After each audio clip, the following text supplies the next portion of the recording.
हाय everyone, मैं हूं doctor Saurabh and welcome to Sciencia Brainery. तो आप सभी का agriculture current affairs and GK 2021 के 11th एपिसोड में स्वागत है। आई होप आप सभी को ये जो एग्रीकल्चर करंट अफेयर के एपिसोड हैं ये आपको पसंद आ रहे होंगे एंड ये बहुत ही बेनिफिशियल होंगे जो भी स्टूडेंट्स हैं, एस्पिरेंट्स हैं जो कि प्रिपेयर कर रहे हैं डिफरेंट कम्पिटिटिव एग्जाम्स के लिए, चाहे वो आईसीआर के एग्जाम्स हैं, नाबार्ड के एग्जाम्स हैं, बैंक के एएफओ के एग्जाम्स हैं या स्टेट के जो दूसरे एग्जाम्स होते हैं एग्रीकल्चर कम्पिटिटिव से रिलेटेड, एडीओ, एचडीओ, एडीएच के जो एग्जाम्स हैं और इवन यूपीएससी के जो एग्जाम्स हैं, तो उन सभी के लिए बहुत ही इंपॉर्टेंट टॉपिक्स हैं। एंड ये जो सीरीज है definitely it would be very helpful for all of you. And अगर आपको सच में ये हमारे वीडियोस अच्छे लग रहे हैं तो I request you that please जितना हो सकता है आप लोग शेयर करें और सब्सक्राइब करें और लाइक करें। It will take hardly a second to subscribe our channel and please stay tuned with Sciencia Brainery for all other agriculture updates. So let's start today's discussion. तो आज का हमारा फर्स्ट क्वेश्चन है, to give a boost to agriculture and horticulture sector which state has launched Atmanirbhar Krishi Yojana and Atmanirbhar Bagwani Yojana. Agriculture and horticulture sector को boost करने के लिए कौन सी स्टेट है जिसने दो स्कीम लॉन्च की हैं, एक तो आत्मनिर्भर कृषि योजना और दूसरी आत्मनिर्भर बागवानी योजना। इसका राइट आंसर है बी, अरुणाचल प्रदेश। रिसेंटली जो अरुणाचल प्रदेश के चीफ मिनिस्टर हैं श्री पेमा खांडू, तो उन्होंने दो स्कीम लॉन्च की हैं, आत्मनिर्भर कृषि योजना एंड आत्मनिर्भर बागवानी योजना। तो ये दोनों जो स्कीम लॉन्च की गई हैं सो दैट की जो अरुणाचल प्रदेश में जो एग्रीकल्चर और हॉर्टिकल्चर सेक्टर है उसको बूस्ट किया जा सके, और इसके लिए total amount of 120 crore rupees जो है वो सैंक्शन किया गया इन दोनों स्कीम्स के लिए, जिसमें कि 60% जो है मतलब 50% जो है हर स्कीम के लिए, मतलब 60 करोड़ एक स्कीम के लिए और 60 करोड़ दूसरी स्कीम के लिए। तो ये दोनों स्कीम जो है वो अरुणाचल प्रदेश में लॉन्च की गई है, आत्मनिर्भर Krishi Yojana and Atmanirbhar Bagwani Yojana. Next question is as per the second advance estimate the total horticulture production of India for the 2020 to 2021 is. अभी रिसेंटली जो हॉर्टिकल्चर प्रोडक्शन का सेकंड एडवांस एस्टिमेट जो है वो रिलीज किया गया by the ministry of agriculture and farmer welfare. तो according to that second advance estimate जो करंट हॉर्टिकल्चर प्रोडक्शन है फॉर द ईयर 2020 से 2021 की वो कितनी है? तो इसका right answer is your B, 329.86 million ton. ये जो टोटल हॉर्टिकल्चर प्रोडक्शन है as per the second advance estimate, तो ये जो है this is a record horticulture production है अभी तक की। And you can see here that की ministry of agriculture and farmers welfare they have released the data and they said that India is expected to have the highest ever horticulture production of 329.86 million ton।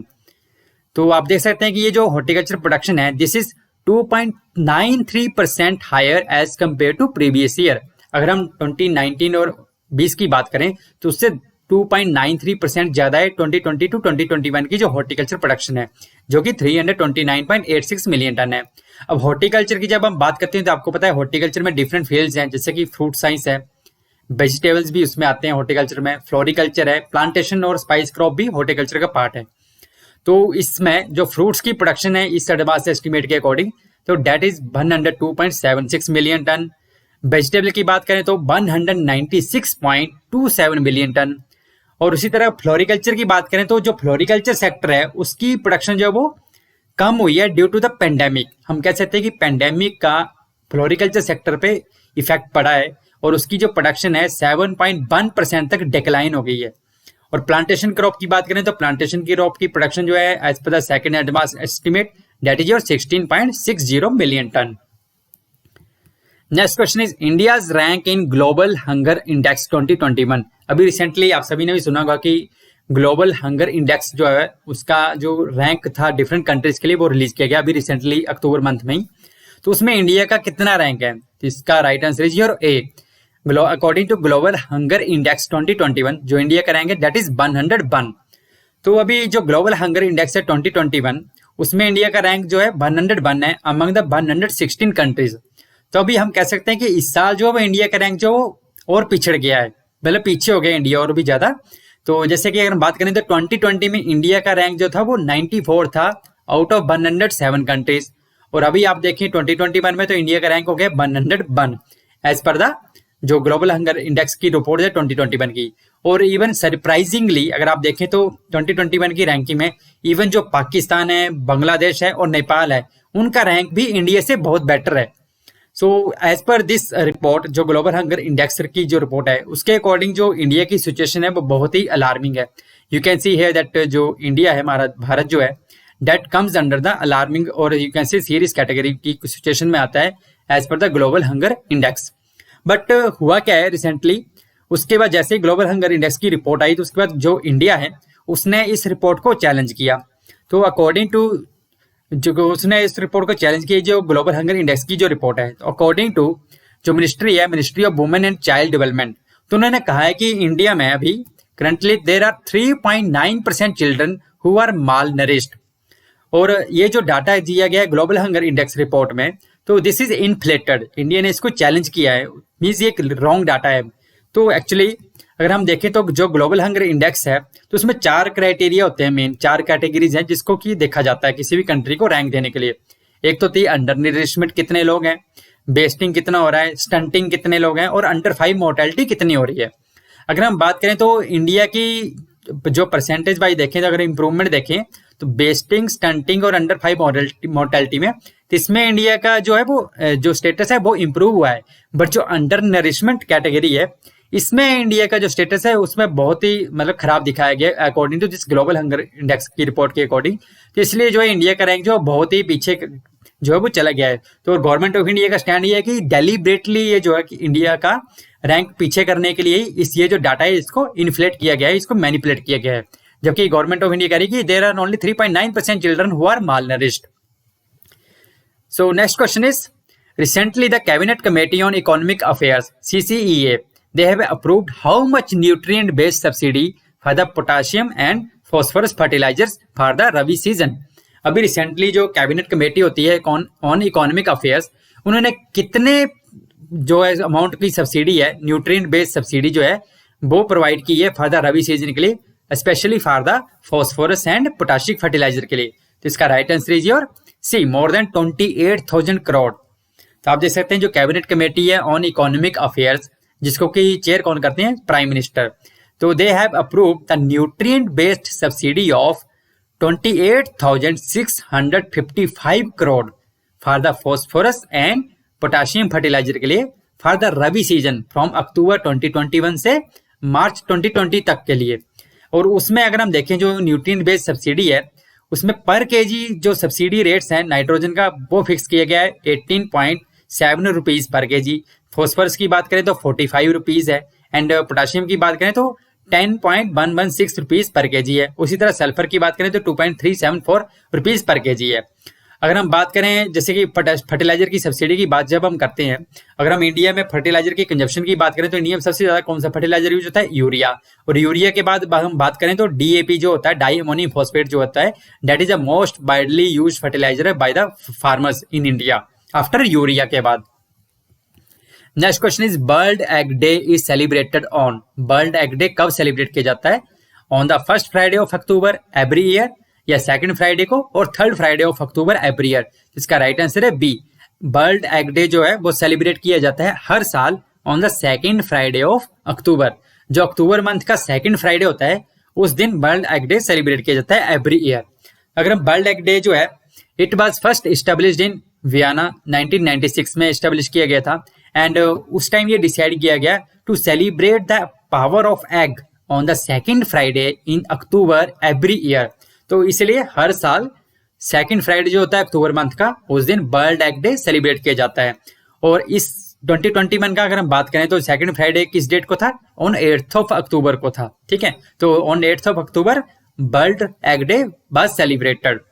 और जो 2021 का world egg day का theme था वो क्या था, eggs for all nature's perfect package. Egg जो होता है हमें पता है बहुत ही न्यूट्रिशियस होते हैं। They contain 13 different vitamins and minerals required by the body and are officially recognized as a high quality protein.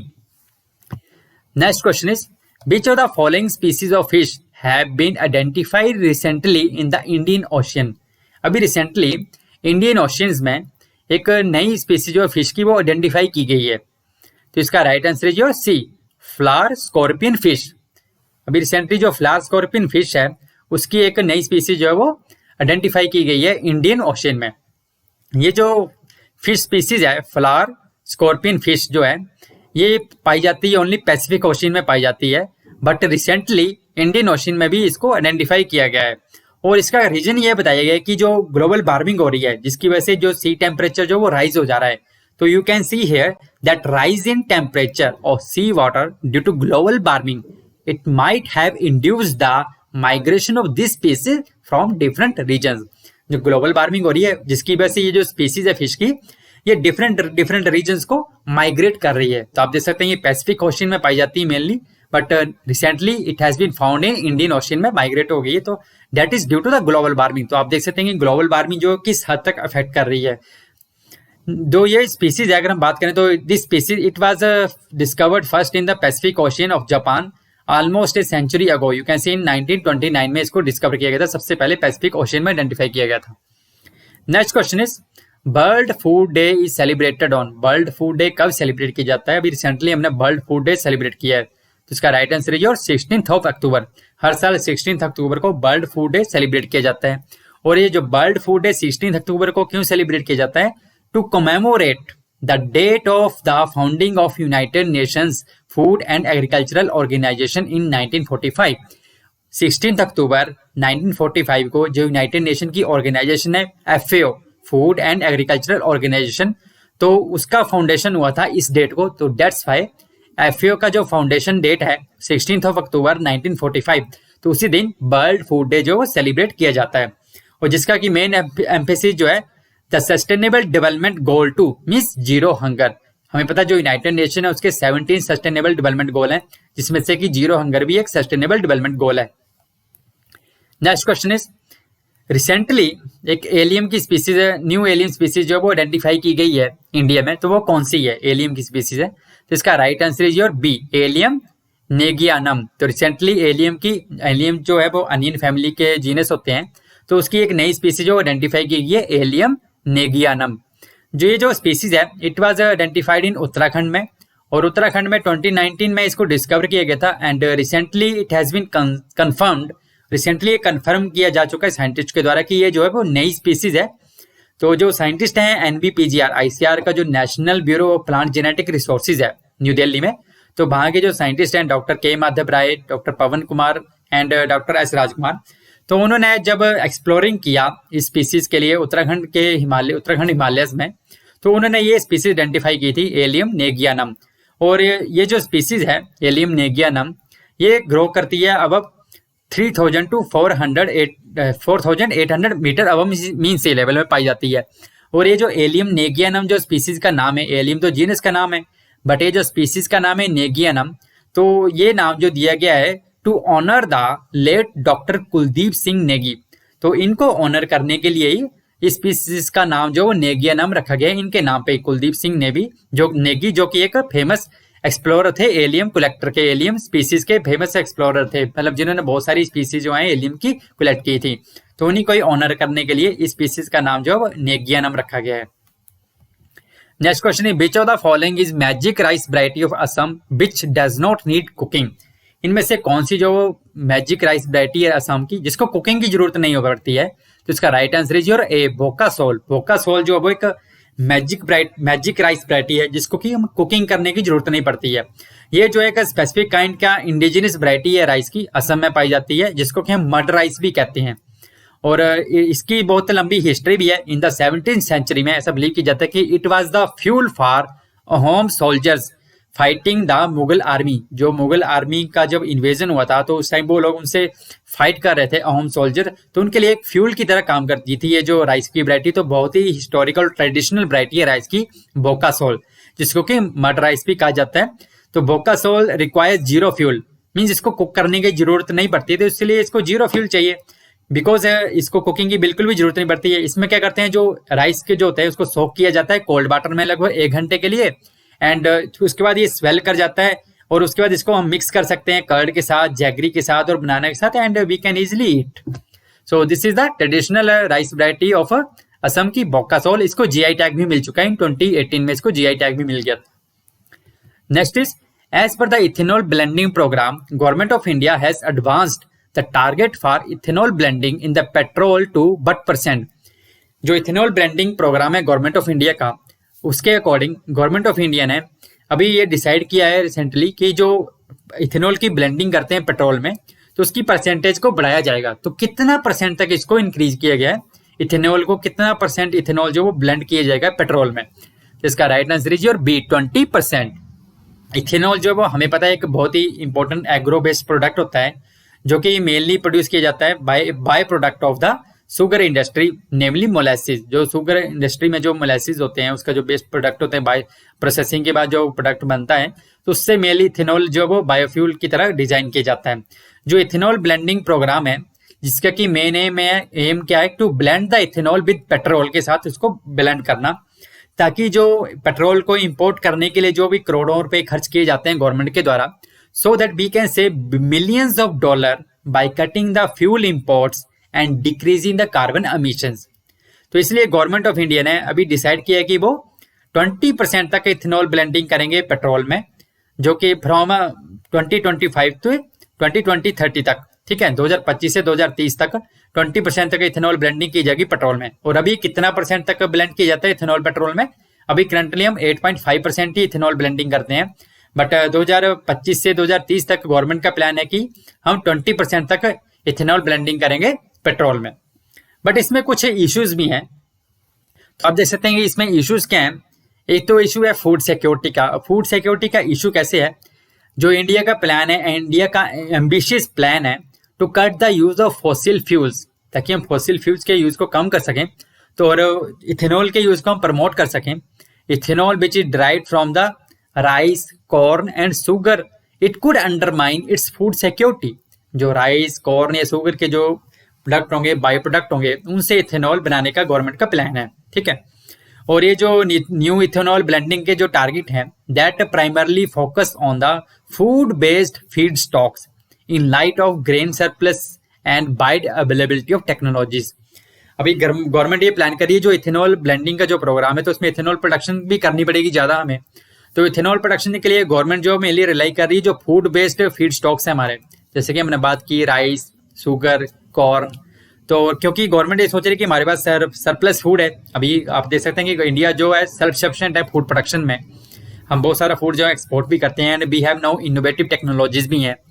But इसका एक तरह से अगर हम करें तो इनडिस्क्रिमिनेट तरीके से अगर हम इसको यूज करेंगे, तो definitely in the long run आप देखेंगे तो फूड सिक्योरिटी की प्रॉब्लम आ जाएगी। और अभी इंडिया की सिचुएशन करंटली इतनी अच्छी भी नहीं है। आप देख सकते हैं कि अभी ग्लोबल हंगर इंडेक्स की बात कर लो, तो उसमें भी इंडिया का रैंक जो 101 आया है। और अगर हम फूड एंड एग्रीकल्चर ऑर्गेनाइजेशन जो है FAO, उसकी बात करें तो according to FAO estimates about 209 million Indians जो हैं, और अबाउट 15% ऑफ इट्स पॉपुलेशन, मतलब इंडिया की 15% पॉपुलेशन जो है दैट इज अंडर नरिश्ड। अगर 2018 से 2020 का डाटा था ये, ठीक है, according to that data 15% population जो भारत की that is still undernourished है। And that's why we can say that this, अगर जो हम इनडिस्क्रिमिनेट रूप से इसका यूज करेंगे, definitely it will lead to hunger risk. Second thing, cost की बात करनी है, क्योंकि जो बायोफ्यूल की प्रोडक्शन के लिए जो लैंड भी चाहिए होगी, तो नेचुरली इसकी कॉस्ट भी बढ़ेगी, तो इसलिए बायोफ्यूल की कॉस्ट को जो वो बढ़ जाएगी। और इथेनॉल के इसके लिए हम जो वे फॉरवर्ड की अगर हम बात करें, तो we should look for the other alternatives instead of focusing on the. इससे बेटर कि हम फूड जो प्रोडक्ट्स हैं उनके ऊपर फोकस करने की बजाय अगर हम जो हमारे बेस्ट प्रोडक्ट हैं उनके ऊपर फोकस करें, means ethanol from the best. India has a real opportunity here to become a global leader in the sustainable biofuel policy if it chooses to refocus on ethanol made from waste। अगर हम जो इतना भी best product है उससे अगर हम ethanol बनाने पे फोकस करें, उससे उस तरह की टेक्निक्स इन्वेंट करें, तो डेफिनेटली भारत जो एक ग्लोबल लीडर बन सकता है सस्टेनेबल बायोफ्यूल प्रोडक्शन में। एंड इससे क्या होगा कि एक तो क्लाइमेट चेंज को भी हम रोक सकते हैं, एयर क्वालिटी भी इम्प्रूव होगी, और जो बेस्ट प्रोडक्ट हैं उनका भी हम अच्छे तरह से यूज कर सकते हैं, क्योंकि मोस्टली जो बेस्ट प्रोडक्ट जो है उनको बर्न नहीं किया जाता है, जो जिससे कि स्मोक पैदा होती है और वो पोल्यूशन करता है। So anyway, this is all about today's lecture. अगर आपको ये लेक्चर अच्छा लगा हो तो प्लीज शेयर करें, सब्सक्राइब करें और लाइक करें वीडियोस को, और जितना ज़्यादा हो सकता है आप लोग शेयर करें प्लीज़। जो भी स्टूडेंट्स हैं, एस्पिरेंट्स हैं किसी भी फील्ड से, जो भी किसी भी एग्जाम की तैयारी कर रहे हैं, जहाँ पे भी एग्रीकल्चर जो एक इंपॉर्टेंट सेक्शन है, with this I will say thank you. और ये जो हमें बहुत सारे लोग जो रिक्वेस्ट करें पीडीएफ फाइल के लिए, definitely we are working on that. और जो हमारा टेलीग्राम चैनल है वहां पे आप ज्वाइन कर सकते हैं, सिंसिया ब्रेनरी के नाम से टेलीग्राम चैनल है। तो वहां पे हम ग्रेजुअली जो एग्रीकल्चर करंट अफेयर्स हैं राइट फ्रॉम द एपिसोड 1 से हम उसकी वीडियो डालना शुरू कर दे, सॉरी उसकी पीडीएफ फाइल जो है हम उसका वहां पे अपलोड करना शुरू कर देंगे। तो with this I will say thank you, stay happy, stay blessed and stay safe.